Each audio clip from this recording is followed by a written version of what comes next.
Buenas noches, amigos, hermanos. Espero que al escuchar esto pueda ser de bendición y no solo eso, sino que también sea, ojalá, de inspiración y motivación para compartirlo con alguien. Digo esto porque vamos a hablar justamente de lo que el mundo cristiano celebra esta semana o recuerda esa semana, que es la Pasión de Jesús, la semana que le llaman la Semana Santa y que definitivamente, pues en algún tiempo por tradición católica, de una u otra manera, pues no se hacía nada. Hoy es motivo de vacaciones específicamente, pero también, por lo menos aquí en Estados Unidos, este domingo que viene es excepcional. Es donde la mayoría de personas, aunque no estén asistiendo a alguna iglesia, asisten. No sé qué va a pasar en esta ocasión por tanta, voy a decir, problemática con respecto o producto de la pandemia, pero siempre con la fe, ojalá que las iglesias se llenen con adoradores y que el mensaje vaya a ser, ojalá, un motivo para que muchos creyentes se reconsideren el no solamente volver a la iglesia, sino comprometerse con el Señor Jesucristo, quien es el que prácticamente les ha sacado con vida, con bien, de todo lo que sucedió en este año y algo de pandemia. Pero bueno, ya no quiero hablar de la pandemia porque eso ya pasó. Estamos hoy y hoy queremos hablar acerca de Jesús y en esta semana recordar lo que Él ha hecho a través de su Hijo, su sacrificio en la cruz. Bien, entonces permítame quitar esto por acá y voy a empezar leyendo en el libro de Colosenses, capítulo 2, versículo 14 y 15. Antes quiero saludar a todos. Gracias por estar allí. Yo sé que esto lo verán muchos reproducido en otro momento, pero sin importar cuándo lo veas, una vez más, ojalá que lo aproveches y lo que vamos a compartir pueda ser de bendición, pero de motivación más que nada para compartirlo con gente que lo necesita. Porque si hay algo que es cierto es que este mundo necesita de Jesús. Bueno, Colosenses capítulo 2, 14 y 15 dice, anulando el acta de los decretos que había contra nosotros, que nos era contraria, quitándola de en medio y clavándola en la cruz, y despojando a los principados y a las potestades, poderes, los exhibió públicamente, triunfando sobre ellos en la cruz. Un versículo excepcional, inmensamente extraordinario, donde tiene cualquier cantidad de principios que podríamos uno por uno tener aquí semanas de estudio bíblico. Sin embargo, solo quiero exponer unas cuantas ideas para recordarnos y ojalá a través de esto que nuestra fe sea afirmada y nuestra adoración a Cristo sea más profunda. Primera de Juan capítulo 3, versículo 8 también dice el apóstol, para esto apareció el Hijo de Dios, qué lindo, ¿no? Para deshacer las obras del diablo. Y así fue. ¿Cómo lo hizo? Bueno, con lo que ya leímos, anulando el acta de los decretos que había contra ti y contra mí. Dice que nos era contraria, dice que la quitó de en medio, clavándola en la cruz y despojando a los principados y potestades, que el mismo Pablo nos habla en Colosenses, que está hablando de la parte espiritual de nuestros enemigos, el cual es Satanás y todos sus demonios, y dice, las exhibió públicamente, triunfando sobre ellos en la cruz. Y así es, el Señor venció, vino para vencer y venció y será vencedor, dice Apocalipsis. Entonces quizás para el ojo de la razón, la cruz es el centro de la aflicción y el fondo de la profundidad de la vergüenza. De hecho, eso es lo que enseña la Biblia en cuanto lo pusieron al oprobio, a la vergüenza. Jesús muere y muere la muerte de un malhechor, de alguien malo, de la muerte de un ladrón, de un asesino, de alguien que quebrantaba la ley. Esa fue la muerte que le dieron a Jesucristo. Lo cuelgan allí, lo clavan en esa cruz como a un criminal y él derrama toda su sangre sobre el monte común de la condenación, teniendo por compañeros a unos dos ladrones. En medio de las burlas, en medio del escarnio, desprecio y obscenidades y blasfemias, el Señor fue crucificado. Él entregó allí su espíritu. La tierra lo rechaza y lo levanta sobre su superficie y el cielo no le suministra ninguna luz, sino que más bien oscurece el sol, dice, del mediodía en la hora de su agonía. Entonces esta es la escena de la crucifixión de Cristo. Es nada bonito, es terrible, es tenebrosa, es dolorosa. No, ni siquiera nuestra imaginación puede descender a las profundidades a las que se sumergió el Señor Jesucristo como nuestro Salvador, o para ser nuestro Salvador. Satanás creó un tremendo plan, un plan que era, por supuesto, llevar a Cristo a la cruz, según él, para deshacer la oportunidad, la ventana, la puerta de salvación que Dios estaba ofreciendo, pero fue todo lo contrario, como ya sabemos. Y el Señor sufre en aquella cruz la vergüenza, las escupas que le lanzaron, y la cruz siempre será el emblema de la vergüenza. Para los judíos un tropezadero, dice la Escritura, y para los griegos, para los gentiles, para gente que no es judía como tú y como yo, locura. Y hoy más que nunca, ¿no? Seguir a Cristo es una locura, porque eso es parte del fanatismo, de la religiosidad del pueblo, y ahora lo que prima es la razón, que honestamente no es razón, sino ya algo sin sentido, es ir contra la razón y contra la misma naturaleza, lo que el hombre vive el día de hoy. Entonces, por lo tanto, la cruz no puede ser una opción para el hombre moderno. ¿Cuán diferente es el panorama que se presenta al ojo de la fe? La fe no reconoce ninguna vergüenza en la cruz, excepto la vergüenza de quienes clavaron al Salvador allí. No ve ninguna base de desprecio, pero lanza un desprecio indignado al pecado y el enemigo que traspasó al Señor. Si la fe ve la aflicción, ciertamente, claro que sí, va a verla, pero ve cómo de esa aflicción, de ese dolor, lo que brota, lo que nace es la misericordia del Señor. Y es cierto que se duele por el Salvador cuando su alma fue eclipsada por la sombra de la muerte. La fe considera la cruz, por supuesto, claro que sí, no como un emblema de vergüenza, sino como el símbolo de la gloria de Dios. Los hijos del enemigo de desobediencia, dice la Escritura, lanzaron a Cristo a la cruz como un medio de deshacerse de él, pero Dios en la cruz manifiesta su justicia, su amor y toda su gloria desplegada allí al morir el Hijo de Dios por gente como tú y como yo. Así que dice la Escritura que la paga del pecado es muerte, en Romanos 6:23. En otras palabras, la paga de lo que nosotros somos y lo que hacemos simplemente es la separación eterna de Dios. Este es el proceso judicial, ¿no? Hay un juez, un abogado defensor, el acusador y el acusado. Y cada uno de ellos hace su propio papel a la perfección. Entonces Dios es el juez justo.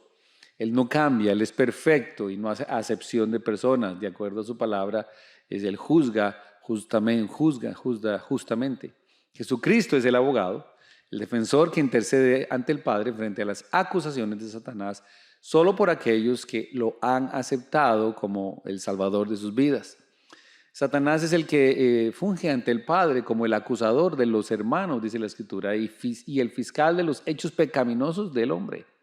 Nosotros somos reos de muerte y estamos condenados al infierno eterno por causa de nuestro pecado. Todo esto, por supuesto, tiene citas bíblicas que por el tiempo no podemos hacerlo. Entonces, ¿qué es lo que nos dice aquí Colosenses? Bueno, dice que Él anuló el acta de los decretos, de todas las acusaciones que estaban en contra tuya y mía. Jesús hace esto con el objetivo de destacar el paquete de beneficios que trae al creyente vivificado que ha confiado en el Señor Jesucristo para ser salvo del infierno, no por sus buenas obras, sino por la obra que Cristo hizo en la cruz. Dios, como juez justo, hace una declaración fenomenal, impactante e inesperada en esta porción de la Escritura. Dice que la declara con gozo, el reo, el acusado y de estado de muerte y separación para el mismo, define lo que esta acta de decretos hace. La obligación, dice, legal promulgada como decreto, en la que se hace una declaración escrita, reconocida o reconociendo la existencia de una deuda que nosotros no podemos pagar, firmada personalmente por el deudor, el cual es Dios, o nosotros mismos. Pero para si no, por si no lo sabíamos, ya estamos, la Biblia dice, condenados por nuestros pecados. Y toda la Escritura habla acerca de que Dios es justo, santo y perfecto y nosotros gente imperfecta. Dice en Ezequiel 18:4, he aquí que todas las almas son mías, dice el Señor, como el alma del Padre, así también el alma del Hijo, el alma que pecare, esa morirá.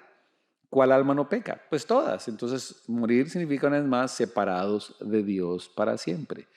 La muerte es la prueba de que somos pecadores. Entonces, el acta que había contra nosotros, hay un montón de decretos que nos acusan y nos condenan, diciéndonos que somos imperfectos, que no hay nada en nosotros, ni nunca habrá nada en nosotros valedero que pueda darme la entrada al cielo o garantizarme el perdón del Señor. Esta acta puede ser eliminada, sacada de los archivos condenatorios del tribunal de Dios para aquel que lo acepte. En la muerte de Jesús, Dios estaba anulando el acta de los decretos que había, no pasado, había contra nosotros, que nos era contraria, quitándola de en medio y clavándola en la cruz. Es lo que dice Pablo en Colosenses. Es por esta razón que podemos hablar del pasado en esta situación que fue ejecutada, pero solamente para aquellos que han confiado en Cristo. Dice que es un acta que nos era contraria. No solo nos condenaba, sino que no nos deja, lógicamente, por estar condenados, alcanzar el cielo y la vida eterna, que nos era contraria. El acta está activa, pero no para los que hemos confiado en Jesucristo. En Apocalipsis 22 se dice, y vi a los muertos grandes y pequeños de pie ante Dios. Y los libros fueron abiertos, y otro libro fue abierto, el cual es el libro de la vida. Y fueron juzgados los muertos por las cosas que estaban escritas en los libros según sus obras. Entonces esta acta está allí porque Dios sigue escribiendo en sus libros, pero ha sido quitada de en medio para aquellos que hemos confiado en Él. La gran bendición del cristiano es que ya esta acta ha sido deshabilitada porque era con propósitos del diablo. Ahora lo que reina en nuestras vidas, los que hemos confiado en Cristo, es el propósito de Dios. ¿Sí? Entonces esto es lo que dice. Entonces oí una gran voz en el cielo que decía, ahora ha venido la salvación, el poder y el reino de nuestro Dios y la autoridad de su Cristo, porque ha sido lanzado fuera el acusador de nuestros hermanos. En Apocalipsis capítulo 12, versículo 10. Entonces, ¿quién acusará a los escogidos? Dice Pablo.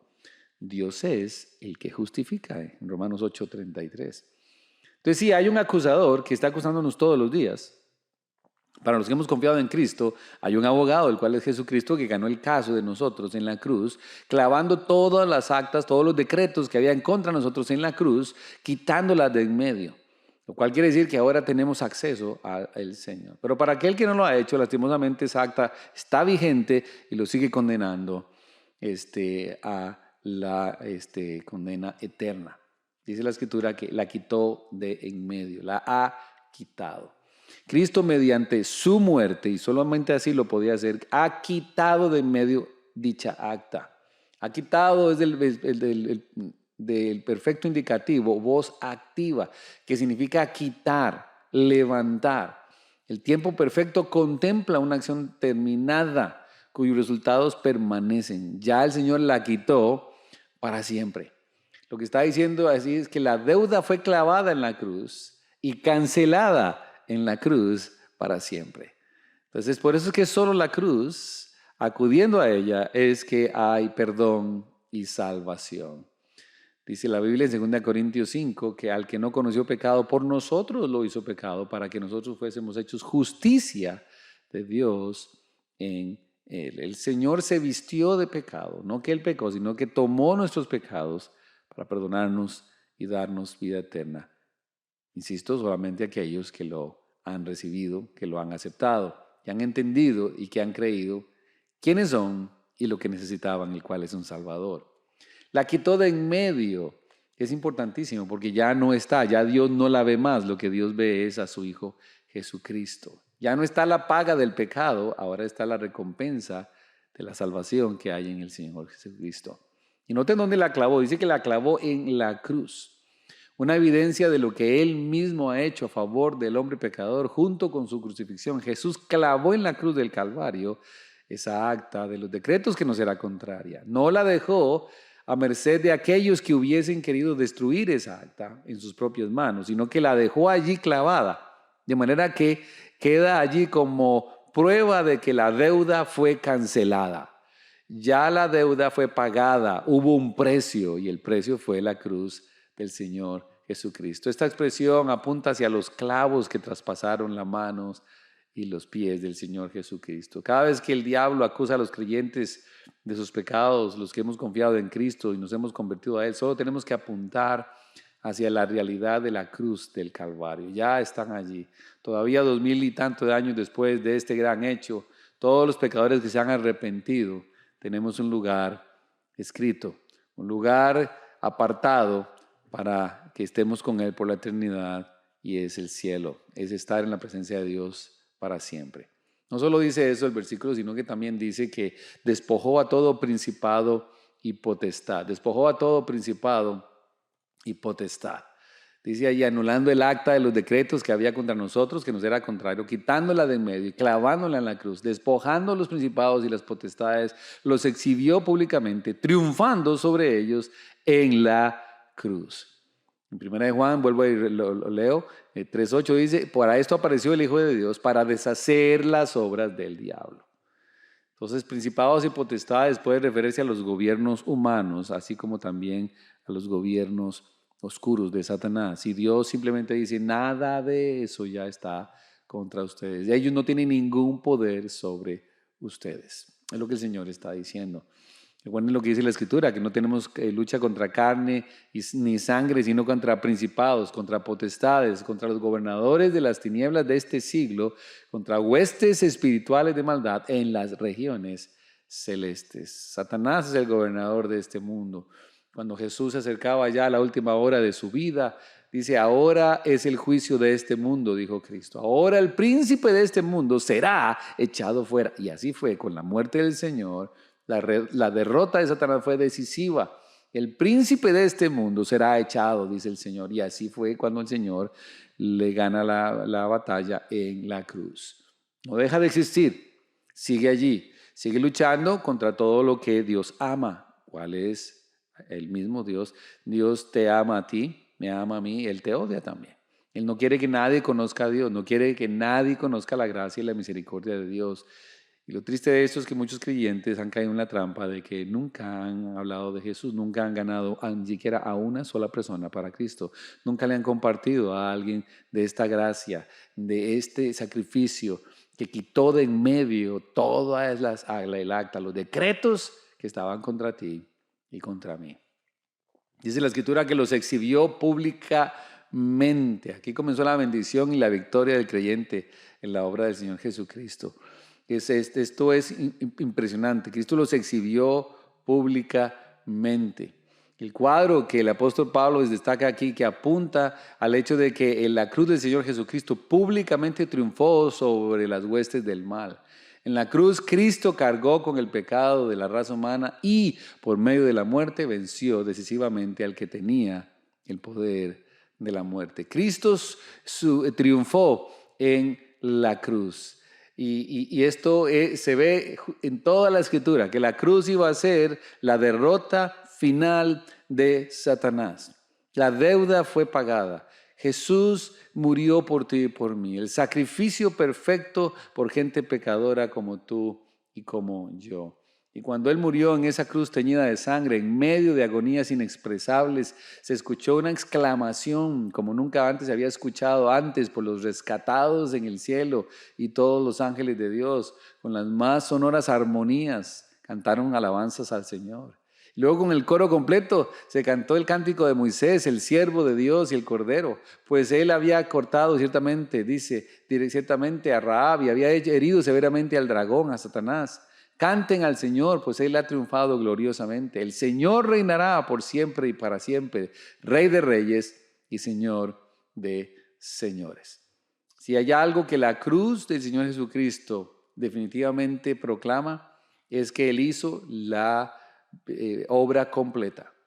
Si hay algo que la cruz proclama es que Dios es perfecto, que Dios es santo. Si hay algo que la cruz proclama es que Dios es amor. Si hay algo que la historia de la cruz proclama es que su misericordia es para siempre. Y algo que la cruz proclama es que en Jesucristo hay salvación. Si hay algo que podemos decir nosotros los que hemos confiado en Él es que no tenemos ningún otro lugar en donde refugiarnos. Nuestra alma depende de Él, Señor. ¿Sí? Que Dios nos otorgue la bendición por Cristo nuestro Señor, de que en esta semana podamos pensar, y no esta semana, sino siempre, en que en esa cruz siga siendo del mismo valor que fue en aquel día. Que esa cruz es lo que a ti y a mí puede salvarnos y darnos vida eterna. Que esa cruz puede no solamente salvarnos, sino cambiar nuestra vida.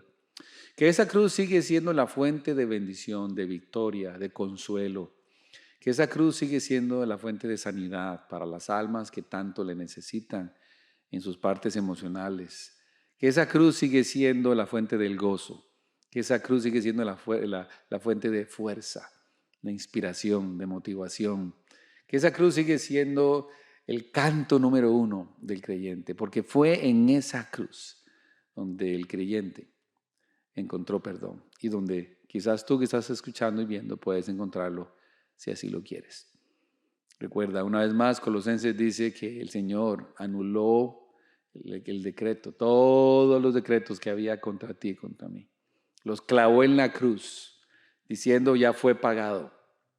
Y cuando recordemos esto, ojalá que sea con alegría, que sea con gozo, que sea un momento de adoración al Señor, que nunca olvidemos cada día en nuestra vida que le debemos nuestra vida a Jesús, porque Él entregó su vida por ti y por mí. Esta semana, el viernes, tenemos en la iglesia 2 oportunidades para traer amigos, vecinos, familiares. Es una noche de alabanza y después un pequeño mensaje de salvación. Sería lindo que pudiéramos traer a alguien para que escuchara el Evangelio y lo vamos a transmitir y ojalá que si lo puedes ver, pudieras invitar a alguien a verlo contigo. Es a las 6, hora del este de Estados Unidos, y a las 7:45 igual. Y el domingo estaremos en la iglesia a las 7 de la mañana celebrando la resurrección de Jesucristo a las 10 de la mañana y a las 12 mediodía. Así que cualquiera de esos tres sería una grandísima oportunidad para invitar a alguien que no conoce al Señor y de esa manera escuche las buenas nuevas y que oremos para que tanto el viernes como el domingo gente venga a los pies de Cristo. Y no importa en la iglesia que estás, estos días son buenísimos para hablar, son buenísimos para invitar.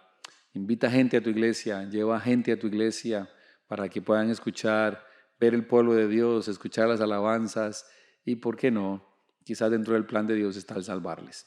Así que Dios me los bendiga, espero que pasen una semana linda, espero que disfruten los que andan paseando, pero que no se olviden que pueden disfrutar gracias a que el Señor es bueno con ustedes y que si estás por acá, ven a la iglesia. Y si estás en otro lugar, ve a la iglesia también. No te quedes en casa, ve y adora al Señor con el pueblo de Él. Bien, que Dios les bendiga a todos. Buenas noches, un abrazo, chao.